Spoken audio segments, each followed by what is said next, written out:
Except, of course, we are just here for rhetorics. I led protests here for 23 days. I've been in DSS 3 times. My hotel was seized. If you go to Gwarimpa right now, there's a government agency there. So I understand the brutalization of our people. I live with this. I've been offered billions, literally, to go the other way, but I would not balk. There are people who are not viable, not sellable, and some of them are here. And I like what the Honorable said. But for the will of the people, he will not be sitting here today. And that's why we're here. Are there APC people here today? Because I know invitations were given to them. Are there PDP people here today? Is ADC here represented? What about Accord? This is what we're talking about. I mean, the IG is represented right here. We have stakeholders. ABGA and all the political parties. Thank you. We have to get real, otherwise we're not going to make any change in our country. I've been here. I did primary school here. I was the head boy in my primary school. I was the head boy in secondary school. I'm an impeccable student. 20 years ago, I could have been anywhere in the world. But for what I call a cost, I'm cost because until Nigeria changes, we're not going anywhere. But in 5 minutes, I'll try to do this. Elections are not just about the ballot. Elections are about the soul of the country. It's the energy, it's the consciousness of the people. That's what elections are about. And as we move towards 2026, because that's the fulcrum for why we are here, we must ensure that we have justice. Because without justice, anarchy, violence will prevail. So for every political party here and those listening to me via the media, we must commit to the values that will allow us to have a free and fair election. And it begins from justice. Justice must be the fulcrum, it must be the foundation. Because without justice, you can't have peace. We must have justice. Justice is the baseline. And I commend the organizers because early education is still one. We must educate our people. We must raise the consciousness, the awareness of our people. We must get the people aware. And we must ensure that we build institutions. I like what the representation of the IG said here today. I'm happy that INEC is here. I'm happy that EFCC is here. I didn't even know that they monitor elections, but now we're going to put everything to test. We must build strong institutions, not strong men. Strong men is what has collapsed families. Strong men have collapsed our communities. Strong men have brought nations down. We must have security institutions that are firm and are unbiased. We need INEC that is impartial. INEC cannot be wearing jersey. You are not a player. You are an umpire. Civil society groups that must hold people and institutions accountable. The judiciary must completely be fearless. The judiciary is a woman and she's blind. It's only in Nigeria that she has one eye open. She must be blind to political parties, blind to religion, blind to tribe, blind to any social status or class. And we must engage, like many of my colleagues have said here. The communities have to take over, the people have to take over the process. Political leaders must show themselves as an example. There must be an example. No blood of anybody is worthy of any politician's ambition. Not a single one. But from our communities, to our mosques, to our churches, to our religious and tribal groups, to our cultural groups, we must ensure, we must wake up and hold the process accountable. And lastly, people, let me tell you something. Free and fair election is not a favor. Nobody is doing you a favor. Yes. It is democratic ideal and duty of everybody.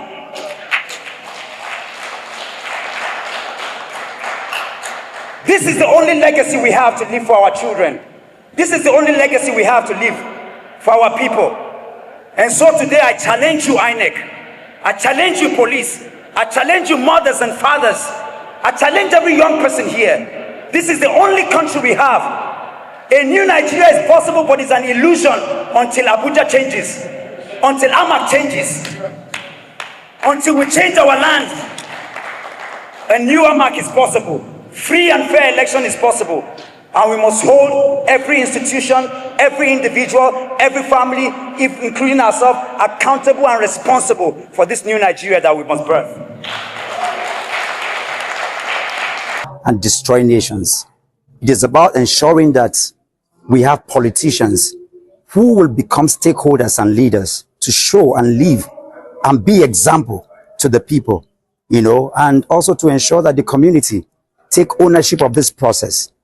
That's the only time and only when we can have a peaceful elections, because again, peaceful election is not a favor.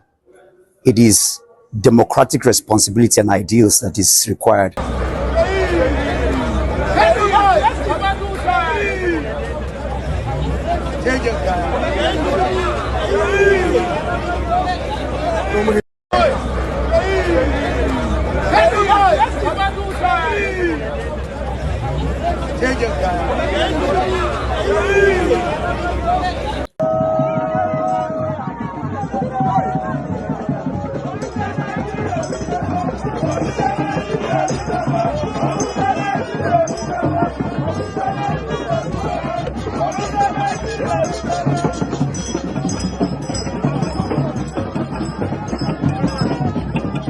Hi audience, in case you don't know, President Tinubu, the Nigerian president, traveled to Kaduna, and the northern side, they did not welcome him well. He remains small when they put hand for his mouth. Hey.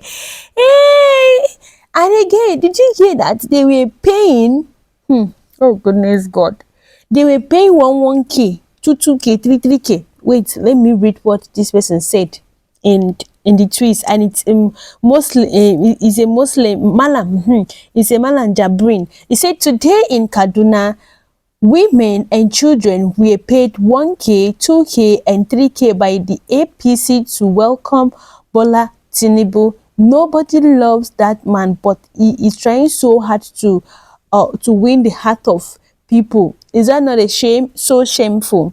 According to him, that is what he wrote. And they say that, what did they say? They say that they con the cash transfer, federal government pays 300, let me see it very well. Cash transfer, 330 billions to 8.1 household, 8.1 million household. Me, I no receive am. Am I not into that family? Am I not a family of Nigeria? Am I not born and brought up in Nigeria? I don't receive my mama, my parents. I don't know my audience. Did you receive? Because me, I don't receive. I don't see mom. We don't even know where the money go. We don't even know the people. The 1.8 million people. See, I know rich men. And again, let's see some reaction before we leave, because APC and Jonathon they say Jonathon is going back second team. But let's just talk about this 1k. Waiting 1k go do you? Waiting 2k go do for Nigeria? If you buy spaghetti, see, buy spaghetti and pepper. Pepper now in Nigeria, you cannot see 100 naira pepper. Talk more of 200 naira pepper. You go chop and well like Yoruba people. This person said, what goes around comes around. The people don't like Tinubu, and Tinubu does not like the people. Fair and square, but the people will demonstrate their democracy power in 2027. Just wait and see by giving them 1k and 2k.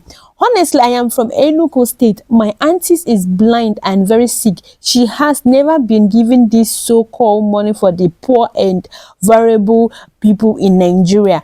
When they call the names, they will be angry, crying fool. 330 billions gone down the drain, and we are the one that will still pay the small content that you make. They will say, "May you pay tax." We are the ones still paying the tax for them to lavish the money. It is well. May God come through for Nigeria. Without that, we don't pay me. Anyways, another topic again is Tinubu failing Nigeria? Presidency reply criticals comments and hard copy. I mean, no be for my mom you go here say Bikin don't bomb for market. It cannot be in my mouth. Let's see. Jonathon second coming is spectacle hunting Nigerian politics spay and speak about it. A speculation onto the Nigerian political landscape, particularly pronounced within the dominant power bloc. The rumor that former President Jonathon may run for a second term has sent ripped through the rank of power breakers. It could be a formidable challenge for the President Tinubu and his team to win against former President Jonathon. And primarily because Tinubu's potential second term is likely to be a clueless and incompetent team in office. So let me leave the video for you to watch. Like this man is saying, let me not collect talk from the horse's mouth, let you just hear it from yourself. It's still your girl, you into media. We talked about politics, we react to videos, we react to a lot of things that is happening, and we pray for a better country. Please kindly like, share, subscribe, and turn on your post notification bell. While I will see you in my next video. Peace and love always. Mwah. Still ravaged by poverty and hunger and insecurity. That means if a Jonathon is to be a candidate of the opposition party, especially the PDP, he was the last president of that party, it's going to be a tall order for the president and his team to win. For the simple reason that they're going to run on your term. At that time, it's going to be a shabby, clueless, incompetent term of office. That being the case, it is better to shut down that conversation quickly, to declare the former president possibly constitutionally debarred from contesting, and then to create some sense of chaos and disorder within the ranks of his party. Now let's talk briefly about the PDP. Ruben, RUFAI, and Ayo, for over a year and a half, almost 2 years, the party was pronounced dead, racked by internal factionalization and contradictions that would never find its bearing. Therefore, the party was written off. Now, the same party that was written off is now being asked not to fill the former president because the party has rebounded, recreated, and reborn. That took a long time in coming. I'm not a member of the party, but I'm a close watcher of party politics in Nigeria and a student of our history. The rebirth of PDP was a difficult process, marshaled by three forces. The Governors Forum, led by the Governor of Bauchi State, the chairman of that forum, the BOT, led by Senator Mwabara, and the rebranded NWC, led by, Ilea Damagos, and Ambassador Damagos, the chairman. With the stage coming back of the secretary of the party, the tone was set for party rebranding. 3 or 4 next, a convention just around the corner, and possibility that out of the ashes of his previous, disastrous moment of the past year and a half, the party is set to become coherent once more. If that happens, and President Jonathon, on the heels of the persuaders who are very agitated that they should come into the fray and save the nation, almost on the edge of the precipice, that's why they find this particular phenomenon is rankling the ranks of the APC and the presidential insiders. If it happens, my suspicion is that it's not only the internal factors of his competence and ability, maybe to do what he did, decade plus ago, stabilize the economy, the foreign exchange. It was very low, naira to dollar, grew the economy to be the biggest in Africa, fought Boko Haram to stand still. Ruben, you were there. A standstill, the internal domestic franchise was completely masculated, the size broken into pieces, the sources of fund destroyed. And many other things one can keep talking about if the time is available. If he's to come back with 10 years of deep experience and exposure in international politics, the context, therefore, in 2027 will no longer be a national context, becomes an international context. That means the eyes of the world will be on the country. That means anybody's going to leverage on the apparatus of the state. We're going to leverage on the army, the DSA, the police, the INEC. We have a pause. because there will be acute and intense scrutiny of the electoral process, which may be unprecedented in our history and possibly not to be witnessed if Jonathon is not going to contest. These, for me, are some of the reasons why there is visible panic in the ranks of the other side. The other second person who I'm sure is creating that sense of panic was the former candidate of the Labour 2023. I didn't mention him too. All right. Because he was a member of the PDP for a long time. And if indeed the party, as I say, is reborn and himself is equally part of that mix, either him or Jonathon has the capacity and everything it takes. Professor, can you hear me? I can hear you very well. Okay, thank you. I love you. Yes, I can hear you. You always come on the show with a lot of passion. But let me come in here to just ask you, and I hear how you've passionately... A little bit... Can you hear me now? I can hear you, it's better now. Okay, excellent. So you've come to talk about how, the chances of former President Goodluck Jonathon, if he decides to run. I think it's important to mention that he hasn't yet declared his intentions Absolutely. as to whether or not he would run. But if he does decide to run, based on the pressure from different parties, with the structure that the APC currently have, and the power of incumbency, do you think any party currently has the structure to accommodate a viable opponent to President Bola Ahmed Tinubu? You see, the APC structure is an inorganic structure. It's not an organic structure. Organic structure is a structure that's deep-rooted within the people. That is from ground up. That means you take out a governor of PDP or any other party and absorb that governor into your rank. Have you absorbed the people? Have you taken the infrastructure, public support, or public anger or discontentment? Have you taken that into consideration? We saw what happened in 2023. It was a wake-up call for APC and even PDP. When a candidate of the Labour Party, without the so-called infrastructure of support, without governors, without senators, without reps, without even local government apparatus, gave everybody a run for their money. Some even stay content, we don't know who won that election. So APC structure you're talking about is a structure that is elitist in content. It is just the top 110%, parading themselves as leaders of the parties across the country. Even PDP as a party with some difficulties over the years has enormous structure, maybe more than even APC, because it's been deeply embedded since 1998. What it needs is just something like a shot in the arm, that convention in November, and the party is roaring back. Every home, every village, every ward in the country has a PDP presence. So if the former president who has not spoken, actually, whether he's going to contest or not, we have to take up that challenge and use that platform. There'll be, I suspect, a rush from across the other opposition parties, even from Labour, even from ADC, even those sitting on the fence, even members of the APC. And the reasons are very simple. One, you said it, Dr. Ruben, in your introduction. A guaranteed one term, which, of course, P2B has been screaming about because he knows the importance of that. 2023, Southern emerged as a precedent. The indication there is that a Southern will continue to 2031. That's why the PDP strategic zoning to the south, led by the Governors Forum, was a very important decision, a very important, courageous decision. But a Northerner may find it extraordinarily difficult this time around to do it.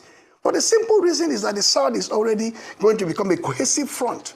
If you don't have a strong person like the former President Jonathon or P2B to contend with Bola Ahmed Tinubu, then it takes the entire south. If you have President Jonathon, for example, and maybe there's no B in the ticket, the entire southeast and south side is gone from the APC. No doubt about it. He can put it today and he can do a town hall and bring him on board for that conversation. If P2B is going to contest and maybe former President Jonathon is out of the race, the same two zones should be completely out of the reach of APC, in spite of those parading at the top. And for the north, they will settle this dispute. That's why PDP zoned it to the south. The north will settle this dispute. How will they settle this dispute? Anybody who has ears on the ground, who understands the tremors of politics and these tectonic shifts in the country today, would understand that it's not we heave for former President Jonathon, for very good reasons. One, his liberal disposition, the fact that he considered the election easily and walked away. He grew himself into a powerful global brand, into a powerful African leader, building consensus across nations, holding election meetings and so on, and then doing monitoring and conflict resolution. And again, his record on service, far better than what we have today, even the past 8 years of Buhari. So the North will take that single decision. We want a liberal-minded president who will not hold power, who will not grab it and run, who will be inclusive. Okay. Albeit all these points you've raised, Prof, are anecdotal. We consider the election anecdotal. Absolutely. You've not been able to empirically weigh the marginal disposition of the love based on opinion polls, so there's no weighted averages as regards that. He goes for international press conferences and looks at election, does peace mediation. Yes, some soft power disposition, but it's not being weighted across the North. No empirical statistics to that. And that's why I say all of this, albeit anecdotal.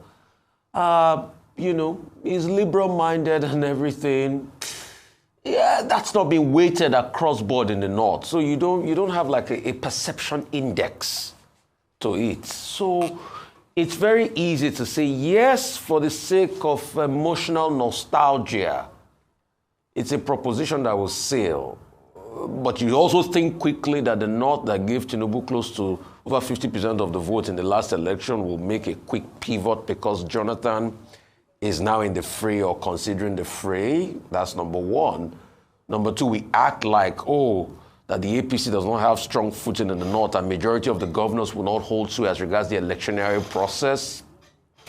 Number three, we also act like, oh, yes, the North understands the zeitgeist of the nation. Most of the arguments I've heard from the North is also about positioning for when power will come back to the North, because we've built a very asinine system, and I must say in this country, that only feels that when power is residing with somebody from my region, I'm happy about it. And when power goes to the other region, we're just waiting for power to come back. And it's been a dichotomy, you know, between the North and the South all this while. I want you to challenge those talking points I've put forward, albeit an a priori, Prof. Okay. I get it. Anecdotal. When people try to even reduce the import of anecdotal evidence in politics, it means there is a lack of concentrated attention on what is called trend lines. Trend lines are not exactly scientific in terms of measurement. Trend lines are not scientific in terms of predictability of numbers, 2%, 10%, 50%. It never works anywhere. But trend line is how do people behave given certain conditions. If former President Jonathon was to contest election and there was quietude in the land, in the ranks of the APC, from the presidential spokespersons, from party leaders of the APC, from ministers who abandoned their responsibilities, from lawyers who were somehow engaged or recruited, it means somebody's worried. It's not me that is saying it anecdotally. People are worried about his coming, and they have done their mathematics. They've done their own evidence-based understanding of the situation. They have possibly looked at the numbers to say, if he comes on board, what will likely be the deep challenges to our own person? And if that happens, what do? Do we simply write him off? They have a right to write him off and say, we welcome you on board. Come on, President Jonathon, like you posted out the three issues posers you raised. We're going to smash through you and decapitate you politically. So we don't care about you and your party, but they didn't do that. They are busy giving him excuses, giving him reasons why he shouldn't contest. There was even a banner on the Nation newspaper, front page. That banner is what? Why President Jonathon will not contest in order not to break Southern unity. The charge of Southern solidarity is resonating across the board. It's not me, RUFAI, it is them pushing that narrative. Because they know that if it comes on board, the Southern unity, the purported, bogus, mythologized Southern unity will be broken into pieces. They know that. And they know too. They're deep political players. I'm an analyst, but I'm the founding National Secretary of Alliance for Democracy. I caught my teeth deep in the politics of the East, the West, and the North.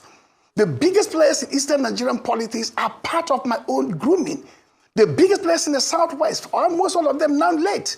Abraham Adesanya, Uncle Bola Ige, the late Tayo Adebanjo, groomed me in the North from Awoniyi to Shiroma, to Shinkafi, to Mahmoud Waziri, to Loya and the rest of them. I'm deeply knowledgeable about the politics of the North. It's not just anecdotal evidence. We talk to people, we hear their mindset. We sit down with senators, we sit down with governors, we sit down with opinion molders.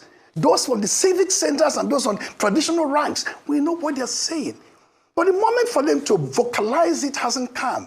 Because we may enter another phase of the conversation. Why is the Dogoras and all the Namanis and so on being put together? by a serving chief of staff of the president to rally support for the president. Why are they doing rallies across the country, including the Vienna? Because there's a sense of panic. That panic is that 2027 will be a day of reckoning.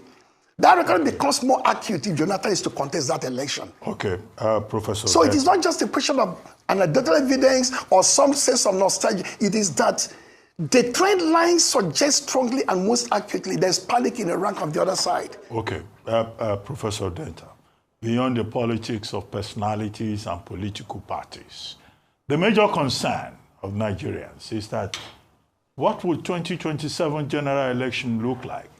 Will it be a free and fair election, or will it be an election that will look like the recent local government elections and by-elections in some states of the Federation? What kind of reform would you like to see? Okay. Particularly now that INEC is going to face a transition. The tenure of Professor Yakub Mahmoud is going to end latest by the end of this month. So there's going to be a change of order in that institution. But our concern is that would this Tinubu administration be able to deliver free and fair election in 2027? Do you have any concerns, or you think it's nothing to worry about? Oh, I do have grave concerns. The Abuja School of Social and Political Thought, with Dr. Sam Amadi as the director, with myself as a distinguished fellow of that school, there was a recent national action plan on electoral reform that was made public. I advise and actually encourage Nigerians to seek it out there, get a copy of it there, and go through it to see point by point the institutional, methodological, and organizational kind of reforms we expect, both within the internal environment of election management, which is INEC and its internal organs, and the external environment, the ones you're talking about, the police and the security agencies on the one hand, governmental apparatus, even the judiciary, and so on, how they will behave in this election.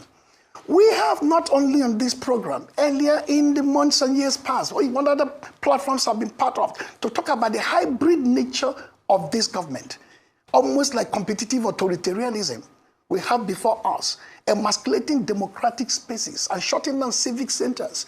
Take this, they bring back our girls' center. We find it the Unity Fountain. Under Jonathon, it was there for people to make all the noise, even bring his government down. Today it is gated by the DSS. You can't even go there and protest. Since the end SARS under Buhari and then end hunger and bad governance under Bola Tinubu, what happened? So understand that the four key domains of protection of guardrails of democracy. Civic centers are shrinking and depleting, being depleted. The media is being haunted, including asking them to yield their bank accounts, some of them. Lebanon has been accused of terror financing, and parties have actually been put pressure on. So we understand that acutely. It's a duty of Nigerians to rally around to know there is a menace of illiberalism and authoritarianism lurking in the shadows. In 2027, we can't just allow INEC to behave as it did in the past. Remember that 15 years ago, there was a powerful movement called mandate protection. No matter how you reform the electoral system, the electoral apparatus, how you tighten the tools of regulations and rules, if you don't have robust political participation, engagement by voters. For example, every major party contesting should have 2 agents in every polling precinct, well-educated, well-positioned, and well-thought, with a smartphone to record result. 2, party mobilization should occur at every rank, and people must demand for their right.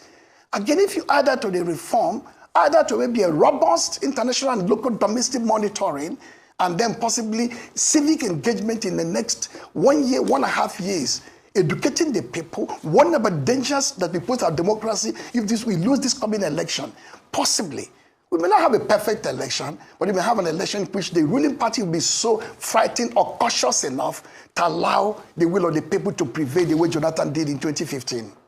Well, it's a work in progress, so I cannot say here and predict with certainty how it will end. Well, thank you very much, Professor Denta.